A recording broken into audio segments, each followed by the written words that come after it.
ایک عورت بھی اللہ کی بہت خوبصورت اور حسین تخلیق ہے، موتیوں سے بھی بڑھ کے قیمتی ہے، اور اللہ نے اس کو جو حسن دیا ہے وہ سب کے لیے نہیں ہے. ہمارا حسن سب کے لیے نہیں ہے، ہر ایک کے لیے نہیں ہے. اللہ نے ہمیں جس کے لیے پیدا کیا ہے، جس کے لیے بنایا ہے، یہ اسی کا حق ہے. آپ دیکھیے کہ بچپن سے ہی ایک چھوٹی سی بچی کو بھی جو شوق ہوتا ہے وہ کس چیز کا ہوتا ہے؟ سجنے، بننے، سنورنے کا. چھوٹے چھوٹے بچے ماؤں کی لپسٹکس کا کیا حال کرتے ہیں، صرف اپنے اوپر نہیں لگاتے، دیواروں پہ بھی لگا دیتے ہیں. اور اسی طرح قرآن مجید میں بھی آتا ہے افمن ينشأ فی الحلیۃ، کیا وہ جو زیورات میں پالی جاتی. تو سجنا، بننا، اچھا کپڑا، اچھا لباس، اچھا زیور، یہ عورت کی کمزوری ہوتی. ہر عورت کو کسی نہ کسی درجے میں تھوڑا یا زیادہ پسند ہوتا ہے. اگر روزانہ اپنی زیب و زینت کا اہتمام نہ کرے تو خاص خاص مواقع پر ضرور کرتی. اور پھر اس میں بعض اوقات یہ ہوتا ہے کہ صرف زیب و زینت کرنے کا شوق نہیں ہوتا، اس کو نمایاں کرنے کا بھی بہت شوق ہوتا ہے. تو اس صورت میں پھر یہاں ایک امتحان شروع ہو جاتا ہے کہ ہمیں یہ زیب و زینت کس کس کے سامنے ظاہر کرنے کی اجازت ہے اور کس کے سامنے نہیں. تو یہ چھوٹی سی کتاب ہے، اس آیت سے متاثر ہو کر تحریر کر دی گئی. بہت سے لوگ کہتے رہتے ہیں کہ اپنی تفسیر لکھیں، لیکن اس کا تو وقت نہیں. سوچا چلے ایک آیت ہی صحیح، بلغوا انی ولو آیہ. قال اللہ تعالی، اللہ تعالیٰ کا فرمان ہے، جب اللہ تعالیٰ کوئی بات فرماتے ہیں تو پھر کیا کرتے ہیں، کیسے سنتے ہیں؟ بہت دھیان سے، توجہ سے. وقل للمؤمنات، اور مومن عورتوں سے کہہ دیجئے کیا کریں؟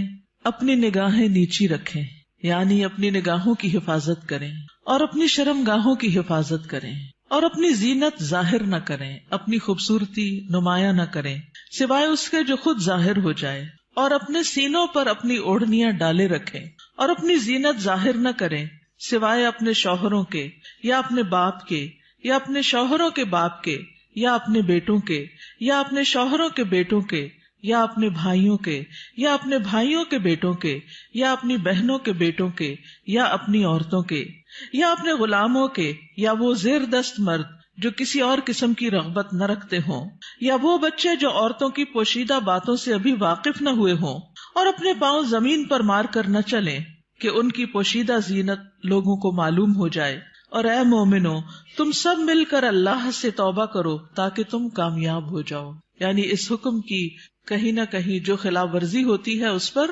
توبہ کرو تاکہ کامیاب ہو سکو. اس سے پتہ یہ چلتا ہے کہ اگر اس حکم کی خلاف ورزی کی گئی تو کہیں ایسا نہ ہو کہ کامیابی مخدوش ہو جائے. تو ارشاد ہے وَقُلْ لِلْمُؤْمِنَاتِ، اور مومن عورتوں سے کہہ دیجئے. پیج 3.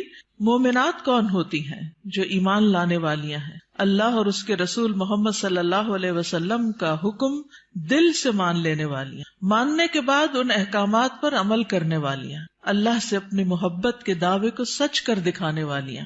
اللہ تعالیٰ کا ارشاد ہے بے شک مسلمان مرد اور مسلمان عورتیں، اور مومن مرد اور مومن عورتیں، اور فرما بردار مرد اور فرما بردار عورتیں، اور سچے مرد اور سچی عورتیں، اور صبر کرنے والے مرد اور صبر کرنے والی عورتیں، اور عاجزی اختیار کرنے والے مرد اور عاجزی اختیار کرنے والی عورتیں، اور صدقہ کرنے والے مرد اور صدقہ کرنے والی عورتیں، اور روزہ دار مرد اور روزہ دار عورتیں، اور اپنی شرمگاہوں کی حفاظت کرنے والے مرد اور حفاظت کرنے والی عورتیں، اور اللہ کا بہت زیادہ ذکر کرنے والے مرد اور ذکر کرنے والی عورتیں. ان کے لیے اللہ نے مغفرت اور بہت بڑا اجر تیار کر رکھا ہے. اللہ کی بخشش اور بڑا اجر کس کے لیے ہے؟ ان صفات کے حامل مومن مردوں اور عورتوں کے لیے. تو ارشاد ہے وَقُلْ لِلْمُؤْمِنَاتِ، کیا ارشاد؟ پیج 4. يَغْضُضْنَ مِنْ أَبْصَارِهِنَّ، کہ وہ اپنی نگاہیں نیچی رکھیں. کیا مطلب ہے اس کا؟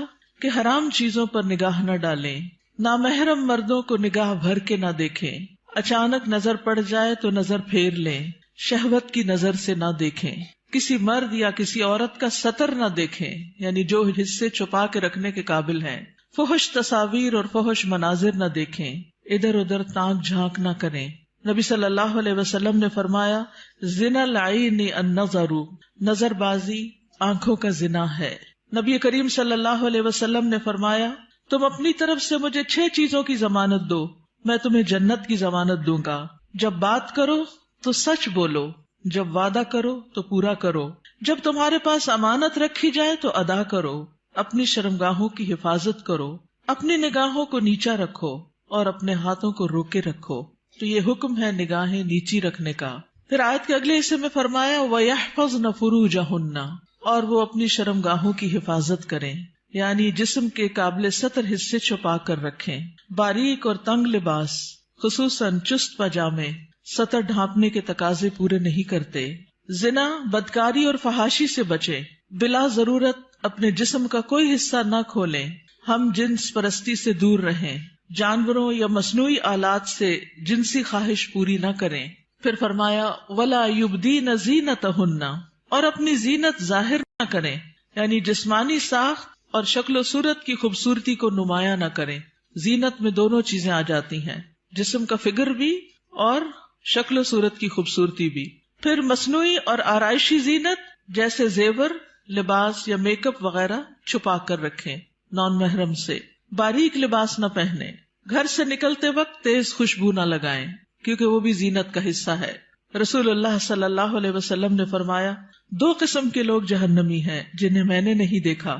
وہ لوگ جن کے پاس بیلوں کی دموں کی طرح کے کوڑے ہوں گے جن سے وہ لوگوں کو مارتے ہوں گے. وہ عورتیں جو لباس پہن کر بھی بے لباس ہوں گی، مائل کرنے والیاں، مائل ہونے والیاں، گویا ان کے سر بختی اونٹ کے کوہان کی مانند ہوں گے، یعنی سر خاص طور پر اوپر، سروں کے اوپر مزید بالوں اور کا جوڑا بنا کے یا اونچے کر کے اس کو اٹھایا ہوا ہو. وہ جنت میں داخل نہ ہوگی اور نہ اس کی خوشبو پائیں گی، حالانکہ اس کی خوشبو اتنی اور اتنی دور سے آتی ہوگی. یہ صحیح مسلم کی روایت ہے. پھر فرمایا الا ما ظہر منہا، سوائے اس کے جو اس میں سے ظاہر ہو جائے. وہ زینت جو خود بخود ظاہر ہو جائے، نہ کہ ظاہر کی جائے. مثلا چادر کا ہوا میں اڑ جانا اور زینت کا کھل جانا. وہ زینت جس کو چھپانا ممکن نہ ہو، جیسے چادر، گاؤن یا اسکارف وغیرہ. جسمانی ساخت میں سے دراز قد یا متناسب جسم ہونا، اس میں بھی ایک اٹریکشن ہوتی ہے، اب یہ چھپائی نہیں جا سکتی. سیدنا ابن مسعود اس کی تفسیر میں فرماتے ہیں کالرداء والثیاب، جیسے چادر اور کپڑے. چادر جو اوپر کی چادر یا گاؤن وغیرہ ہوتا ہے، یا جو کپڑے نیچے سے نظر آ جاتے ہیں. یاد رہے زینت ظاہر ہونے اور زینت ظاہر کرنے میں فرق ہے. ایک وہ ہے جو آپ خود کھول دیتے ہیں اور ایک وہ ہے جو اتفاق سے ہو جاتی ہے. پھر فرمایا وَلْيَضْرِبْنَ بِخُمُرِهِنَّ عَلَى جُيُوبِهِنَّ، اور وہ اپنی اوڑھنیاں اپنے سینوں پہ ڈالے رکھیں. خمار یعنی سر کے کپڑے یا دوپٹے سے خواتین سر، بال، کان، گردن اور سینہ ڈھانپ کر رکھیں، کیونکہ کچھ خواتین جب اسکارف پہنتی ہیں تو اس کو اتنا زیادہ اسٹرولر کی طرح لپیٹنا شروع کر دیتی ہیں کہ وہ بعض اوقات تو گلے کا کچھ حصہ بھی نظر آ رہا ہوتا ہے اور سینہ تو پورا کھل جاتا ہے. بعض ایک پلو اوپر کر کے نقاب بنا لیتی ہیں، ان کا آدھا سینہ نظر آ رہا ہوتا ہے، یعنی آدھا ڈھانکا ہوا ہوتا ہے، آدھا نمایاں ہوتا ہے. وہ اور زیادہ اٹریکٹیو ہو جاتا ہے، زیادہ توجہ کھینچنے لگتا ہے. تو اس لیے اللہ کا حکم ہے کہ عورت اپنے سینے کے حسن کو چھپا کر رکھے مردوں سے، کیونکہ یہ مرد کے لیے ایک فتنہ بن جاتا ہے. باریک دوپٹہ جس میں سے بال اور گردن جھلک رہے ہو وہ نہ اوڑھیں. زمانہ جاہلیت میں عورتیں پردے کا اہتمام نہیں کرتی تھیں، بلکہ جب کوئی عورت مردوں کے پاس سے گزرتی تو اپنے سینے کو کھول کے گزرتی. بسا اوقات وہ اپنی گردن، بالوں کی مینڈیاں اور کانوں کی بالیاں تک ننگا کر لیتی تھی. کیا کیا؟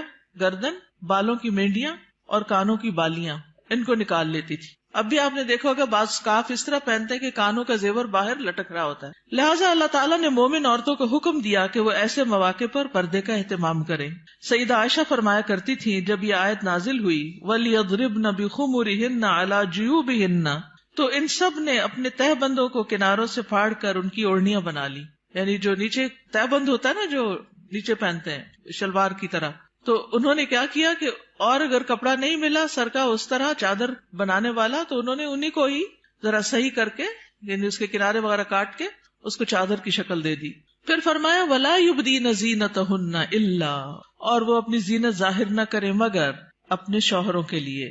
آگے آ رہا ہے پسندیدہ اور مطلوب ہے کہ شوہر کے سامنے ہر طرح کی زینت کا اظہار کریں، سارا شوق یہاں پورا کریں. ٹھیک ہے، عورت اپنے شوہر کے سامنے حد درجہ اظہار زینت کر سکتی، جتنی کرنا چاہے کریں، جو کہ کسی دوسرے کے سامنے نہیں کر سکتی. یا اپنے باپوں کے لیے، باپوں میں کون کون آتا ہے؟ باپ، دادا، پردادا، نانا، پرنانا، اوپر تک آبا و اجداد جو بھی ہوں. رسول اللہ صلی اللہ علیہ وسلم نے ایک نیک عورت کے بارے میں فرمایا بہترین عورت وہ ہے کہ جب تم اسے دیکھو تو تمہیں خوش کر دے. تو شوہر کس طرح خوش ہوگا؟ جب آپ اچھے کپڑے پہنیں گے، اچھا لباس کے ساتھ اچھا زیب و زینت، زیور، میک اپ وغیرہ میں ہوں گے. لیکن بہت سی خواتین گھر میں تو کھانا پکاتے پکاتے کپڑوں میں اس قدر کھانے کی اسمیل آ جاتی ہے اور کچن میں پسینے سے برا حال ہو جاتا ہے، اور پھر جب شوہر گھر آتا ہے تو اسی حال میں استقبال کرتی، اور پھر جب شوہر کو کھانا وغیرہ دے کے فارغ ہو کے جب اپنی سہیلی یا بازار جانا ہوتا ہے تو نہا دھو کے میک اپ وغیرہ کر کے نکل جاتی ہے، کیونکہ اب شوہر آ گیا گھر میں، وہ بچے سنبھالے گا، ہم ذرا آؤٹنگ پہ جائیں. تو یہ بالکل الٹ ہے اس حکم کے جو ہمیں دیا گیا. فرمایا بہترین عورت وہ ہے کہ جب تم اسے دیکھو تو تمہیں خوش کر دے، جب تم اسے کوئی حکم دو تو تمہاری اطاعت کرے، اور تمہاری غیر موجودگی میں اپنے نفس اور تمہارے مال کی حفاظت کرے.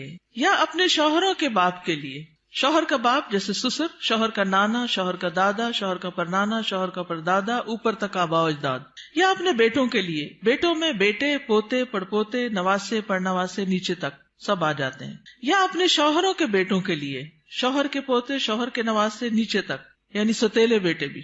اس میں شوہر کے بیٹے اور ان کے آگے بچوں کے بچے بھی سب آ جاتے ہیں. یا اپنے بھائیوں کے لیے، سگے بھائی، ستیلے بھائی، رضائی بھائی، تینوں اس میں شامل ہیں. یا اپنے بھائیوں کے بیٹوں کے لیے، سگے بھائیوں کی اولاد، ستیلے بھائیوں کی اولاد، رضائی بھائیوں کی اولاد، یعنی بھتیجے، بھتیجوں کے بیٹے، پوتے وغیرہ. یا اپنی بہنوں کے بیٹوں کے لیے، سگی بہنوں کی اولاد، ستیلی بہنوں کی اولاد، رضائی بہنوں کی اولاد، یعنی بھانجے، بھانجوں کے بیٹے، پوتے وغیرہ. یا اپنی عورتوں کے لیے، قابل اعتماد اور باکردار عورتیں. نبی کریم صلی اللہ علیہ وسلم نے فرمایا، لا تباشر المرأة المرأة، پہلی تاپت پیش ہے، ٹھیک کر لیجئے. لا تباشر المرأة المرأة فتنعتها لزوجها كأنه ينظر إليها، کوئی عورت کسی عورت کے جسم کے ساتھ جسم نہ لگائے. بعض اوقات لوگ حق کر رہی ہوتی ہیں لڑکیاں ایک دوسرے کو، تو اتنا زیادہ چپک جاتی ہیں ایک دوسرے سے، یہ بھی درست نہیں. اور پھر اس طرح بھی کہ وہ اپنے شوہر سے اس کا حلیہ بیان کرے، یعنی جس طرح وہ فیل کرے اس عورت کو، پھر گھر جا کے اپنے میاں کو اس کی ساری تعریف کر کے بتائے کہ گویا وہ اسے دیکھ رہا ہے. یا تمہارے دائیں ہاتھ جن کے مالک ہوئے، لونڈیاں اور غلام مراد ہیں یہاں، لیکن جو گھریلو ملازمین ہیں یہ لونڈی غلام میں شامل نہیں ہوتے، ان سے احتیاط برتنی چاہیے. گھریلو مرد ملازمین کے ساتھ گفتگو میں محتاط رویہ اختیار کرے، جیسے ڈرائیور ہو، چوکیدار ہو، ان کے ساتھ بہت ہنس ہنس کے بات کرنے کی ضرورت نہیں. مذکورہ والا تمام رشتوں کے سامنے زینت کا اظہار کرتے ہوئے ان کے مقام اور احترام کو پیش رکھیں. جوان بچوں کے سامنے سینہ اور گریبان کھولنے میں احتیاط برتیں، یعنی ان میں سے جو بھائی جوان ہیں یا بیٹے جوان ہیں یا پوتے وغیرہ، تو ان کے سامنے اپنے سینے کو بہت نمایاں نہ کریں، اور اسی طرح اپنے سطر کو چھپا کر رکھیں.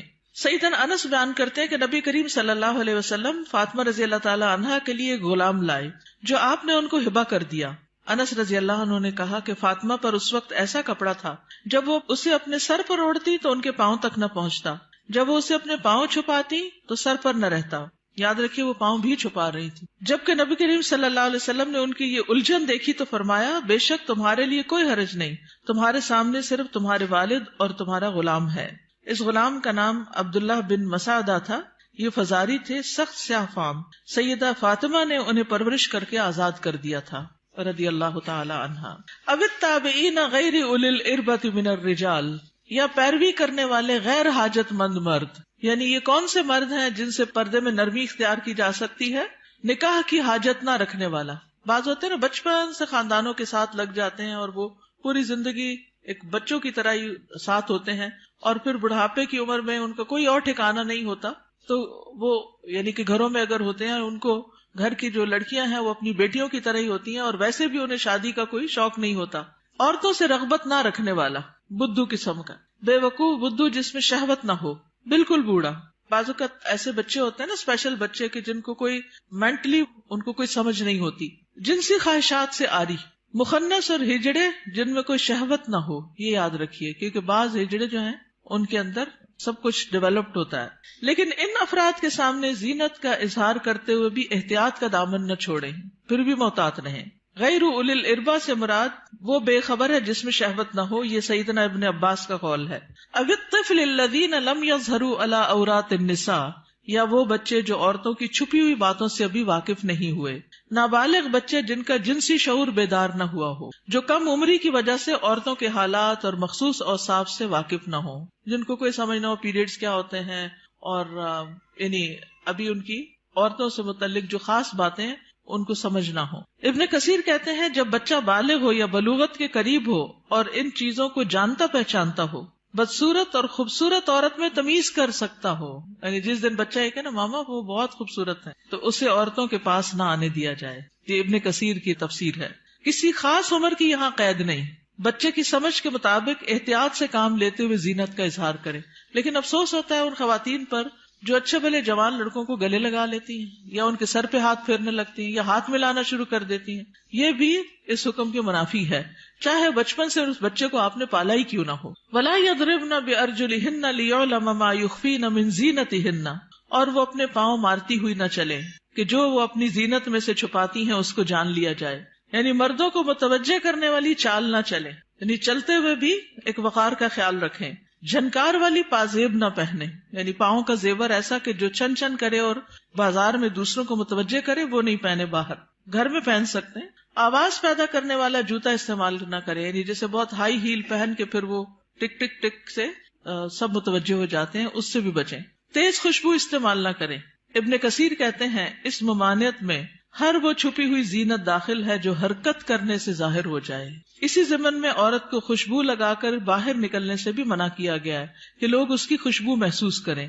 زمانہ جاہلیت میں رواج تھا کہ عورت جب راستے میں چلتی اور اس نے پاؤں میں پازیب پہنی ہوتی جس کی آواز سنائی نہ دیتی تو وہ اپنے پاؤں زمین پر اس طرح مارتی جس سے مردوں کو پازیب کی جھنکار سنائی دیتی. تو اللہ تعالیٰ نے مومن عورتوں کو ایسا کرنے سے منع کر دیا. نبی کریم صلی اللہ علیہ وسلم نے فرمایا ہر آنکھ زنا کرتی ہے، اور عورت جب خوشبو لگا کر کسی مجلس سے گزرتی ہے تو وہ ایسی اور ایسی ہے، یعنی زانیہ ہے.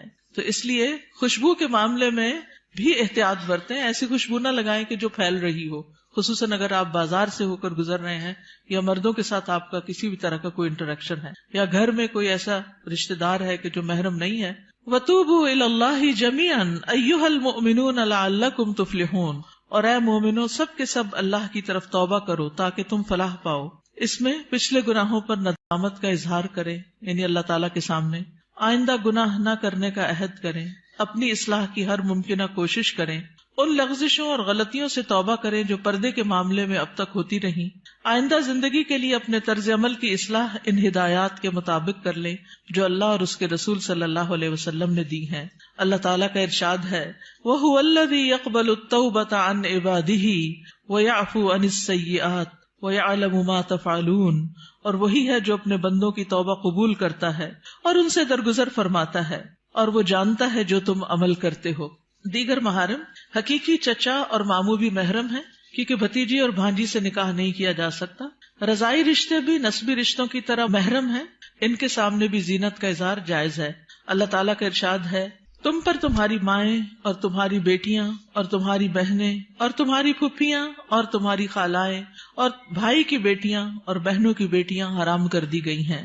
رسول اللہ صلی اللہ علیہ وسلم نے فرمایا بے شک اللہ نے رضاعت سے بھی ان رشتوں کو حرام کر دیا جن کو نسب سے حرام کیا گیا. حجاب مسلمان عورت کی شناخت ہے. مسلمان عورت حجاب سے پہچانی جاتی ہے، وہ دوسروں سے الگ ہو جاتی ہے. اللہ تعالیٰ کا ارشاد ہے اے نبی اپنی بیویوں اور بیٹیوں اور مومن عورتوں سے کہہ دیجئے، بیویاں بیٹیاں اور مومن عورتیں سب کی سب وہ اپنے چادروں کے پلو اپنے اوپر لٹکا لیا کریں. اس طرح زیادہ توقع ہے کہ وہ پہچان لی جائیں، یعنی حجاب کی وجہ سے پہچان لی جائیں، نہ کہ حجاب اتار کے پہچان لی جائیں. حجاب اتار کے تو ایک عورت عام عورت کی طرح ہی لگے گی نا، تو ایذا نہ دی جائیں. اور اللہ بہت بخشنے والا بے حد رحم کرنے والا ہے. یہ ایذا کون سی ہے؟ سیکسول ہراسمنٹ، کہ جب عورت کسی مرد کو اٹریکٹ کرتی ہے تو پھر وہ اس کے پیچھے آتا ہے اور اس کو نقصان دینا چاہتا ہے. مردوں سے بھی خطاب کیا گیا. نظر اور شرمگاہ کی حفاظت کا حکم صرف عورتوں کے لیے نہیں بلکہ مردوں کے لیے بھی ہے. اللہ تعالیٰ کا ارشاد ہے مومن مردوں سے کہہ دیجئے اپنی نگاہیں نیچی رکھیں اور اپنی شرمگاہوں کی حفاظت کریں، یہ ان کے لیے پاکیزہ تر ہے. بے شک اللہ خبر رکھنے والا ہے اس کی جو وہ کرتے ہیں. یعنی اللہ سبحانہ وتعالیٰ کو سب پتا ہے کہ وہ نگاہیں نیچی رکھتے ہیں یا نہیں رکھتے. سیدنا جریر بن عبداللہ سے روایت ہے، وہ کہتے ہیں میں نے رسول اللہ صلی اللہ علیہ وسلم سے اچانک نظر پڑ جانے کے بارے میں سوال کیا تو آپ صلی اللہ علیہ وسلم نے مجھے حکم دیا کہ میں اپنی نظر پھیر لوں، یعنی اگر کسی عورت پر نظر پڑ جائے تو پھر اس کو دوسری طرف پھیر لوں. نظر کی حفاظت دراصل شرمگاہ کی حفاظت ہے. جس نے اپنی نظر کو آزاد چھوڑ دیا اس نے اسے ہلاکت کے گڑھے میں ڈال دیا، اور نظر ہی عام حادثات کی اصل ہے جو انسان کو پہنچتے ہیں. یہ ابن القیم کا قول ہے. نگاہ نیچی رکھنے کے فوائد کیا ہیں؟ یہ بھی ابن القیم کا قول ہے محبت کی حقیقت اور اس کے تقاضے کتاب میں. دل شہوت سے رک جاتا ہے، دل میں نور پیدا ہو جاتا ہے، علم کے راستے کو شادہ ہو جاتے ہیں، دل کو فرحت و خوشی حاصل ہوتی ہے، عقل قوی اور مضبوط ہوتی ہے، دل غم و حسرت سے خلاصی پا لیتا ہے، انسان کی عقل و فراست بڑھتی ہے، دل کو قوت و شجاعت حاصل ہوتی ہے. نگاہ جھکانا جہنم کا دروازہ بند کرنے کا سبب ہے، غفلت کے پردے ہٹتے ہیں. رسول اللہ صلی اللہ علیہ وسلم نے دعا بھی سکھائی، سنن نبی داؤد میں آتی ہے، اللہم انی اعوذ بک من شر سمعی ومن شر بصری ومن شر لسانی ومن شر قلبی ومن شر منی. اے اللہ، بے شک میں اپنی سماعت کے شر سے، اپنی بصارت کے شر سے، اپنی زبان کے شر سے، اپنے دل کے شر سے اور اپنی شرمگاہ کے شر سے تیری پناہ چاہتا ہوں. اپنا جائزہ لیجئے، کیا یہ احکامات میرے لیے ہیں اور کیا ان پر عمل کرنا ضروری ہے؟ کیا میں اپنی نگاہوں اور سطر کی حفاظت کر رہی ہوں؟ کیا میں اپنے خمار یا دوپٹے کو اپنے سینے پر ڈالتی ہوں؟ کیا میں اپنی زینت کو چھپانے کا اہتمام کرتی ہوں؟ یاد رکھیے، ہمارا معاملہ کسی انسان کے ساتھ نہیں، رب العالمین کے ساتھ ہے، جو علم بھی رکھتا ہے اور ہر چیز کے بارے میں باخبر بھی ہے. نظر کے بارے میں کچھ اشعار ہیں. کل حوادث مبدأها من النظر، تمام حوادث کی ابتدا نظر سے ہوتی ہے. یعنی جو عشق و عاشقی کے سلسلے چل پڑتے ہیں اور انسانوں کو بعض اوقات انتہائی بیمار کر دیتے ہیں کہ وہ کسی قابل نہیں رہتے، اس کی ابتدا نظر سے ہی ہوتی ہے. وَمُعْظَمُ النَّارِ مُسْتَصْغَرُ الشَّرَرِ، اور چھوٹی چنگاری سے بھی زبردست آگ بھڑک اٹھتی ہے. نظر فابتسامۃ فسلام، پہلے نظر، پھر مسکراہٹ، پھر سلام. فکلام فموعد فلقاء، پھر بات چیت، پھر ملاقات کا وعدہ، اور پھر اس کے بعد اللہ کے حکم کی نافرمانی میں انسان جا پڑتا ہے. اللہ سبحانہ تعالی ہمیں ایمان عطا کرے، حیا عطا کرے اور اس حکم پر عمل کی توفیق عطا کرے. آخری صفحے پر ہے، رسول اللہ صلی اللہ علیہ وسلم نے فرمایا، حیا ایمان میں سے ہے اور ایمان جنت میں لے جاتا ہے، جبکہ بے حیائی کوڑا کرکٹ ہے اور کوڑا کرکٹ آگ میں جاتا ہے. یہ کتاب آپ کے لیے تحفہ ہے. کیوں تحفہ ہے؟ تاکہ ہم اس پر عمل کریں اور کیا کریں؟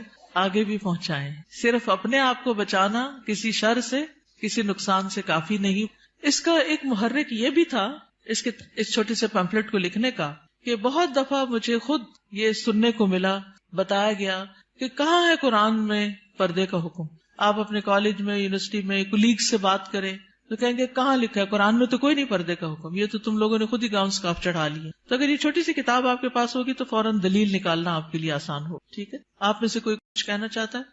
آپ کی وجہ سے اگر ایک خاتون بھی اپنے اس حکم پر عمل کر لیتی ہیں تو آپ کے لیے صدقہ جاریہ ہوگا. کم از کم 2 لوگوں کے ساتھ مل کے یہ کتاب ضرور پڑھ لیجیے. استاذہ، ایک بات دل میں آ رہی تھی، ایک پیج نمبر اس پہ ہے نا کہ نگاہ نیچی رکھنے کے فوائد. تو جیسے اس میں سارے فوائد لکھے ہوئے ہیں کہ دل میں نور ہوتا ہے اور علم کے راستے کشادہ ہو جاتے ہیں، غم سے چھٹکارا مل جاتا ہے، عقل قوی ہوتی ہے، غفلت کے پردے ہٹتے ہیں، جہنم سے انسان بچ جاتا ہے. تو دیکھیں، ایک راستہ کھول کے نا نظر کو بہکانے والا شیطان نے ہمارے لیے کتنے راستے بند کر، تو اس پہلا جو راستہ ہے اس کو وہیں اگر ہم بند کر دیں نا تو ہم پھر آگے انشاءاللہ یہ سارے راستے خود بخود کھل جائیں. بالکل. اور اس میں آپ دیکھیے کہ بہت سی ایسی خواتین کے مسائل، بہت سی لڑکیوں کے مسائل، اچھی بھلی سمجھدار لڑکیوں کے مسائل، اور خصوصاً اب موبائل کی وجہ سے اور ویڈیو چیٹنگ کی وجہ سے جو مسائل پیدا ہو رہے ہیں، اور تصویر کا اتنا فتنہ عام ہے کہ ہر چیز ہی کی تصویر بن بن کے شیئر کی جا رہی ہے، اس کی وجہ سے یہ مسائل اور بھی زیادہ بڑھ گئے ہیں. اور بعض اوقات انسان ایسے فساد میں جا پڑتا ہے کہ جس کی عقل پہ بھی پردہ ڈال دیتا ہے، پھر اس میں نہ اپنی عزت کی پرواہ ہوتی ہے، نہ ماں باپ کی، نہ کسی دین کی اور نہ کسی اور کی. تو اس لیے بہت ضروری ہے کہ اس چیز کو عام کیا جائے اور لڑکیوں کو اس فتنے سے بچایا جائے. جی ستیلے بھائی محرم ہوتے ہیں. نمازوں میں خشوع کا مسئلہ ہر ایک کو رہتا ہے، تو نگاہ کی حفاظت سے نمازوں میں بھی خشوع آتا ہے. کوشچن ہے، جیسے سعودی عرب میں وہ لوگ آنکھوں کا بھی پردہ کرتے ہیں، اور یہی ہے کہ آپ نے جیسے آیت پڑھی، اس کا ترجمہ پڑھا ہے، تو اس کا ترجمہ یہی ہوتا ہے کہ لٹکایا جائے کپڑا.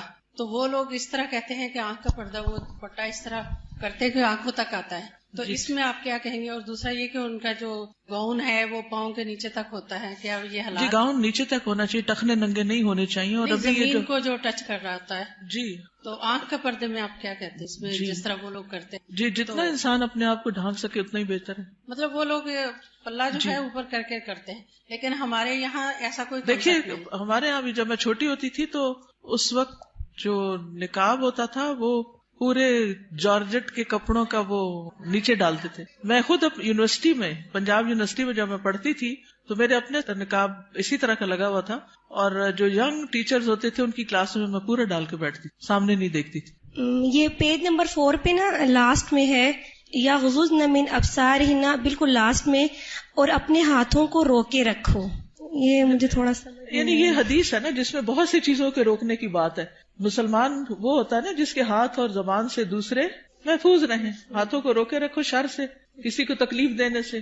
خاص طور پر عورتوں کو سوچنا چاہیے اس موقع پر. چلے آپ نے ہاتھ کا ذکر کر ہی دیا، وہ مائیں اللہ کو کیا حساب دیں گی جو بات بے بات پر اور شوہر سے بھی ناراضگی اور کسی اور کے ساتھ بھی جو انبن ساس کا بھی غصہ سارا بچوں پہ نکالتی، بات بات پہ بچوں کی پٹائی کرتی ہیں. آج ہی ایک بچی نے مجھے تقریباً 7 منٹ کا میسج بھیجا جس میں رو رو کے وہ ذکر کر رہی تھی کہ میں بچپن سے اپنی ماں سے کس طرح پٹتی آ رہی ہوں، کہ اگر اس کے ہاتھ میں ڈنڈا ہے تو اس نے ڈنڈا مار دیا، ہتھوڑی ہے تو ہتھوڑی مار دی، دیگچا ہے تو دیگچا مار دیا، اور چھوٹی موٹی گالیاں بھی نہیں.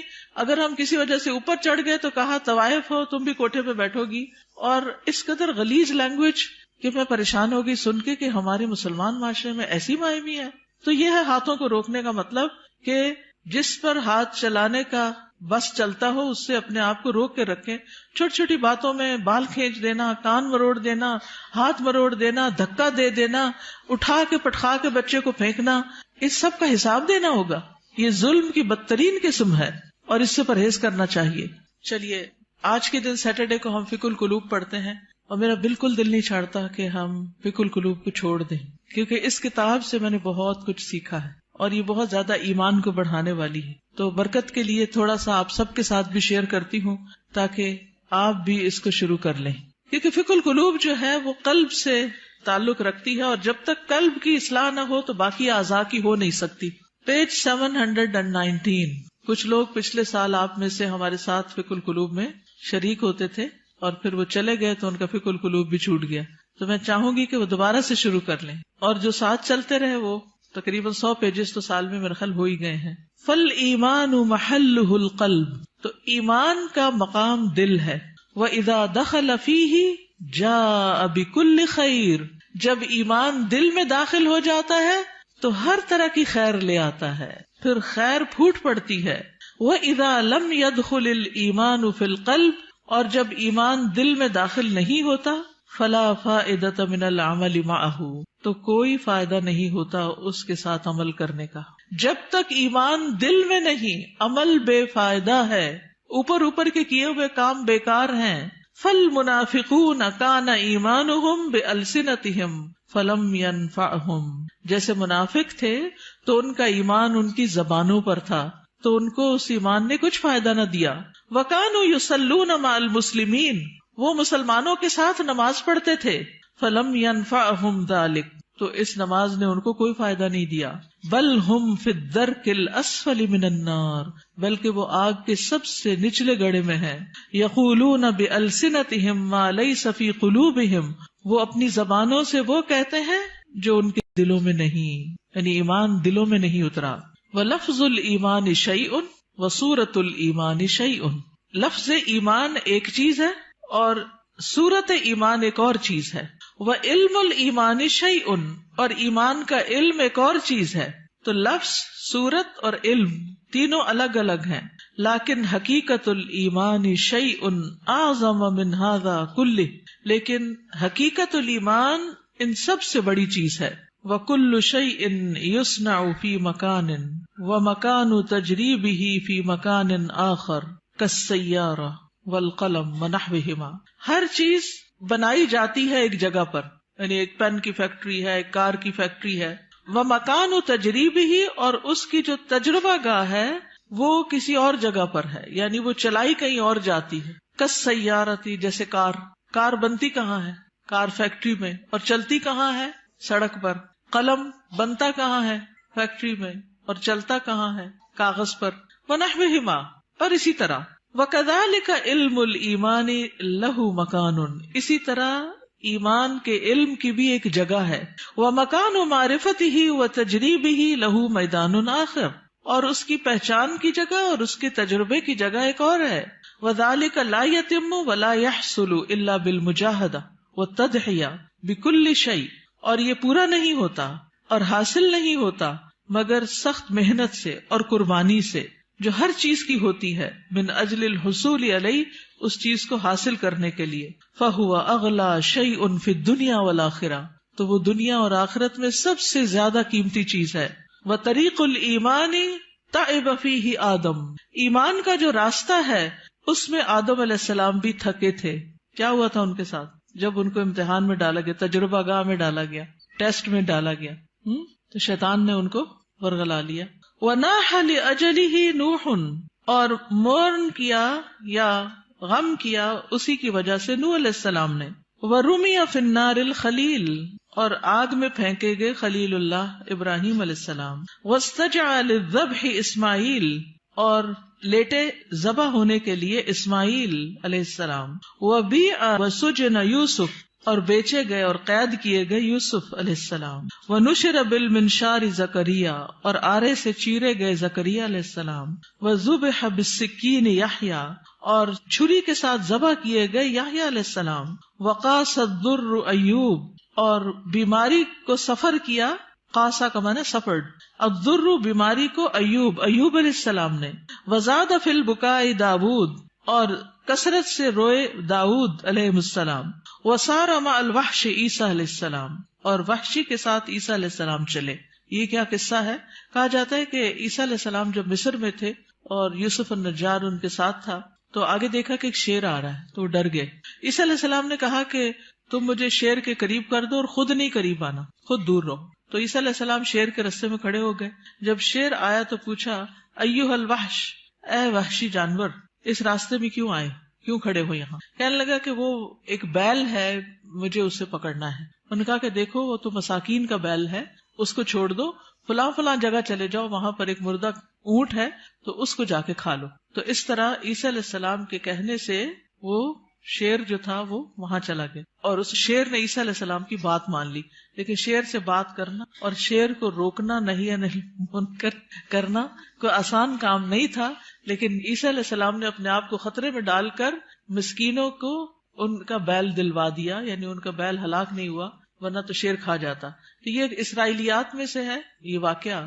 اس کی صداقت تو اللہ ہی کو معلوم ہے، لیکن ہمیں حدثوا عن بنی اسرائیل ولا حرج کے تحت بیان کر دیا گیا ہے. وعالج الفقر والاذى محمد صلی اللہ علیہ وسلم، اور فقر اور اذیتوں سے، بیماریوں سے، تکلیفوں سے محمد صلی اللہ علیہ وسلم نے ڈیل کیا. عالجہ کا مطلب تھا ڈیل کرنا، ہی ڈیلٹ ود.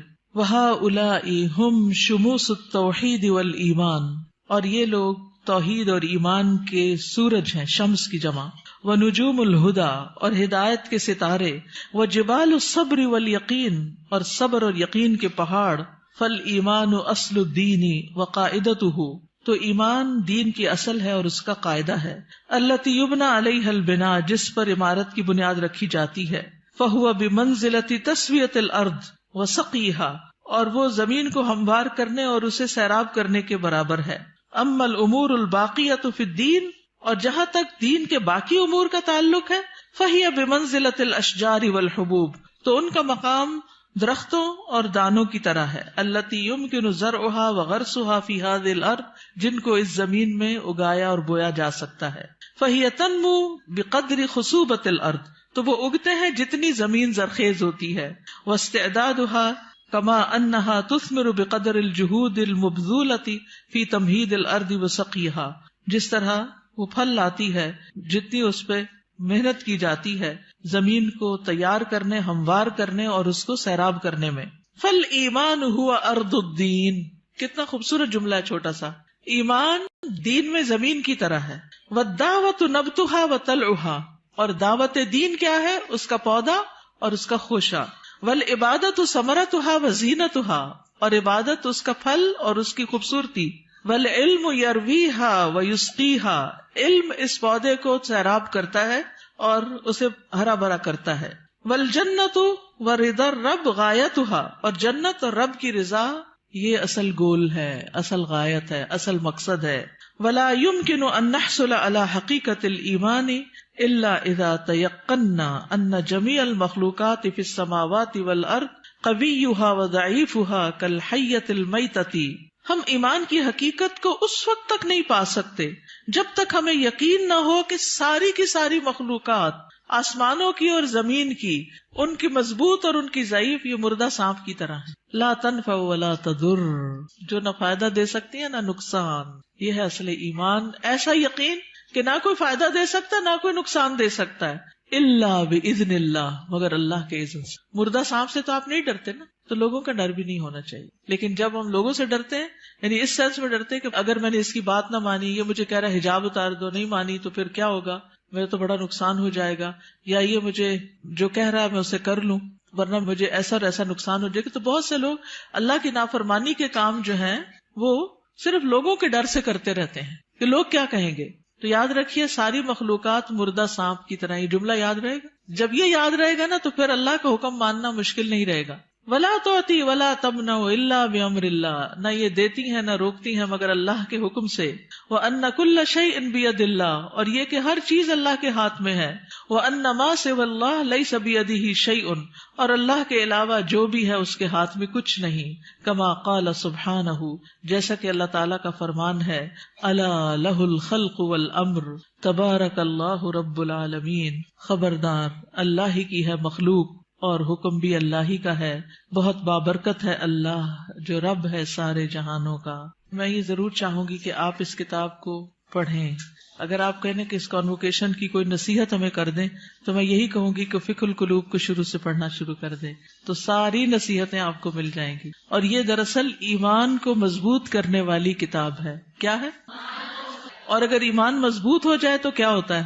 عمل آسان ہو جاتا ہے، انسان مضبوط ہو جاتا ہے. اور اس میں آپ دیکھیے یہاں پر اگلی جو بات ہے بڑی دلچسپ ہے. وہ کہتے ہیں کہ ایمان کی جو قوت ہے نا وہ دل میں ظاہر ہوتی ہے جیسے ایک بندوق کی گولی ہوتی. تو جب وہ اپنی اصل جگہ پر آ جاتی ہے تو پھر اس سے بہت کچھ ہوتا ہے. اور اگر وہ اپنی اصل جگہ پر نہیں تو کچھ بھی نہیں ہوتا، وہ کہیں بھی پڑی رہتی ہے، ایک شیشے کی گولی ہے بس. تو ایمان جب تک دل میں نہیں آتا، زبان پہ رہتا ہے تو فائدہ نہیں دیتا. تو ایمان کو لانا ہے دل میں، اور دل میں آئے گا علم کے ساتھ، اور علم کے لیے ضروری ہے فقہ القلوب. ٹھیک ہے، جزاکم اللہ خیرن. آخری اعلانات سن لیجئے. وائس کے لیے سمر کورس ہو رہا ہے، فلائر موجود ہے ریسپشن پہ. 7 مئی سے 18 رمضان تک ہے. تعلیم القرآن فار بوائز کا بھی اشتہار آ گیا ہے. نیکسٹ ایئر کا ایڈمیشن شروع ہے. تدبر قرآن کا نیکسٹ کورس جس میں 30ویں پارے کی ترتیل، تجوید، حفظ، ترجمہ، تفسیر، تدبر، گرامر یہ سب شامل ہے. تو آپ کے لیے ابھی موقع ہے کہ آپ ایڈمیشن لے سکیں. اسی طرح یہاں پر تعلیم القرآن ڈپلوما کورس نیکسٹ سیشن مئی کا 1 مئی سے شروع ہو رہا ہے. جو ابھی تک داخلہ نہیں لے پائے، سوچ ہی رہے ہیں، وہ آگے بڑھیں. اسلامی تربیتی کورس، جی ہاں، رمضان کے ساتھ دورہ قرآن کے ساتھ انشاءاللہ 14 مئی سے شروع ہو رہا ہے، 14 مئی سے 26 رمضان تک. اور اس میں دورہ قرآن بھی یہاں ہوگا اور اس کے ساتھ ساتھ اسلامی تربیتی کورس جو ہر سال ہوتا ہے وہ بھی ہوگا. اور پی سی میں بھی انشاءاللہ دورہ قرآن ہوگا جس کے پیچھے پوری لسٹ ہے کہ کہاں کہاں پنڈی اور اسلام آباد میں دورہ قرآن ہو رہا ہے. تو یہ اشتہار اگر آپ کے پاس ہو تو آپ لوگوں کو دے کر دعوت دے سکتے ہیں کہ وہ ضرور شرکت کریں. سمر کورسز ہیں ہمارے بچے کا پروگرام جہاں پر ہوتا ہے اس میں الفاظ اکیڈمی میں بھی دورہ قرآن ہو رہا ہے. اور سمر کورس 2018 جیسا کہ آپ کو معلوم ہے کہ 19 فروری کو امی جان دنیا سے رخصت ہو گئی. انا للہ و انا الیہ راجعون. اللہ تعالیٰ ان کی بخشش فرمائے. آپ میں سے بہت سی بچیاں جو آج یہاں موجود ہیں وہ ان کو کسی نہ کسی طرح جانتی ہیں. وہ تقریباً ہر تعلیم القرآن میں ایڈمیشن لے لیتی تھیں، پھر ایک دفعہ تعلیم التجوید میں بھی لے لیا انہوں نے، پھر تدبر قرآن کو بھی اٹینڈ کرنا ایز اے لسنر شروع کر دیا. تو بہرحال وہ فوت ہوئی تو ان کی وفات کے موقع پر کچھ لوگوں نے اپنے تاثرات کا اظہار کیا. اور پھر یہ خواہش ظاہر کی کہ نانی اماں کے اوپر ایک کتاب لکھی جائے. تو الحمدللہ کوثر فیض کو اللہ جزائے خیر دے، اس نے مختصر سے عرصے میں یہ کتاب لکھ لی اور الحمدللہ کتاب چھپ کر آ گئی ہے. تو جو گریجویٹس ہیں ان کے لیے یہ گفٹ ہے کتاب، جب آپ باہر نکلیں گے گریجویٹس. باقی جو اسٹوڈینٹس وغیرہ ہیں وہ اگر خود لے لیں تو بہت اچھا ہے. بہت انسپریشنل کتاب ہے، ان کی زندگی میں جو اعمال اور ان کے عادات اور انہوں نے جیسے ہم لوگوں کو پالا اس کی بہت سی کہانیاں ہیں. تو جن لوگوں کو کہانیاں پڑھنے وغیرہ کا شوق ہوتا ہے ان کے لیے ایک اچھی کتاب ہے. تو آپ اپنے لیے بھی اور دوسروں کے لیے بھی کتاب، اپنے لیے تو گفٹ ایک ہی لیں گے لیکن دوسروں کے لیے لینی ہو تو اسٹال پر اویلیبل ہے. جزاکم اللہ خیرا. سبحانک اللہم و بحمدک، اشہد ان لا الہ الا انت، استغفرک و اتوب الیک. السلام علیکم و رحمۃ اللہ وبرکاتہ.